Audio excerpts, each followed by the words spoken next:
आइए हम चलते हैं अपनी नई कहानी जीतने का मतलब। एक गांव में मोहन नाम का लड़का रहता था। उसके पिताजी एक मामूली मजदूर थे।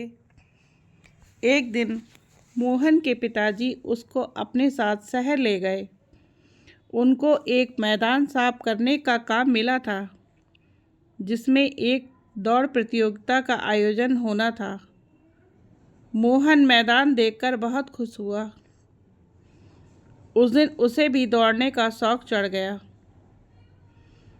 जब यह दोनों गांव लौटे तो मोहन ने अपने पिता से जिद की कि हमारे गांव में भी दौड़ प्रतियोगिता का आयोजन होना चाहिए। मोहन के पिता ने गांव के प्रधान के सामने यह सुझाव रखा। कुछ ही दिनों में प्रतियोगिता की तैयारी शुरू हो गई और आसपास के सभी गांव के बहुत सारे बच्चे दौड़ में हिस्सा लेने के लिए आ गए। मोहन के दादाजी सब शांति से देख रहे थे। हालांकि प्रतियोगिता बहुत कठिन थी, लेकिन मोहन ने ठान रखा था कि उसे जीतना ही है। सीटी बजते ही सारे प्रतिभागी रेस लाइन की तरफ दौड़ने लगे। कड़क धूप और पथरीले रास्ते को पार करते हुए मोहन ने रेस जीत ली। पूरा मैदान तालियों से गूंज उठा। मोहन की एक के बाद एक जीत का सिलसिला शुरू हो गया। मोहन के दादाजी मन ही मन यह देखकर बहुत दुखी होते थे। एक दिन दादाजी ने मोहन के लिए एक खास दौड़ का आयोजन किया।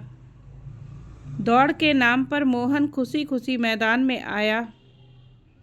दादाजी ने उससे कहा, बेटा, हर रेस में जीतने के अलग अलग तरीके होते हैं। सोच समझकर दौड़ना। मोहन को कुछ समझ नहीं आया। आसपास के सभी गांव के लोग दौड़ प्रतियोगिता देखने आए थे। मोहन ने देखा कि इस प्रतियोगिता में इसके अलावा केवल 2 ही प्रतिभागी थे। हमेशा की तरह सीटी बजते ही मोहन रेस लाइन की तरफ दौड़ा। वह लाइन पार तक पहुंचने ही वाला था कि उसने देखा कि बाकी के दोनों प्रतिभागियों ने अभी तक दौड़ना भी शुरू नहीं किया। मोहन ने देखा कि एक प्रतिभागी लंगड़ा है और दूसरा प्रतिभागी अंधा। मैदान में चुप्पी छाई हुई थी।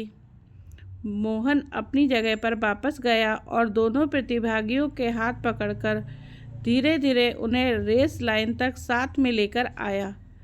तीनों प्रतिभागियों ने एक साथ रेस लाइन को पार किया। यह देखकर पूरा मैदान तालियों की गूंज से भर गया। मोहन के दादाजी बोले, आज मुझे यकीन हो गया कि तुम असली विजेता हो। इस कहानी से हमें यह सीख मिलती है कि जीवन की हर रेस में जीतना ही जरूरी नहीं होता है।